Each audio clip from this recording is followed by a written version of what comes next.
রাশা আহমেদ লিখছে ভাইয়া is right Toni আপু is like me when I start talking nobody can get chance. Exactly.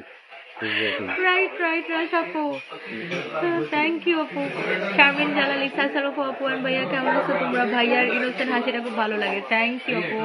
ভাইয়ার কাছে প্রশ্ন, ভাইয়া আপুকে কতটুকু ভালোবাসে? সুজিত খন্দকার তাই কতটুকু ভালোবাসে বলো?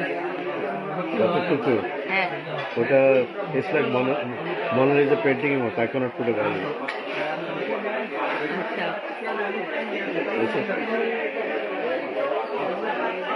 বুঝতে পারছেন ও কি বলছে? মোনালিসা পেন্টিং এর জন্য একটা ভ্যালু বসানো যায় না, মানে মোনালিসার পেন্টিং এর যেমন মোনালিসার পেন্টিং এ যেরকম কোনো ভ্যালু বসানো যায় না, এতই মূল্যবান, ঠিক তেমনি ও আমাকে এতটাই ভালোবাসে যেটা মানে মূল্য আসলে ওইভাবে ইয়া করা যায় না, ডিসক্রাইব করা যায় না। পুলিশ তোমার পুলিশের মধ্যে দুজনকে ভালো লাগে। Thank you.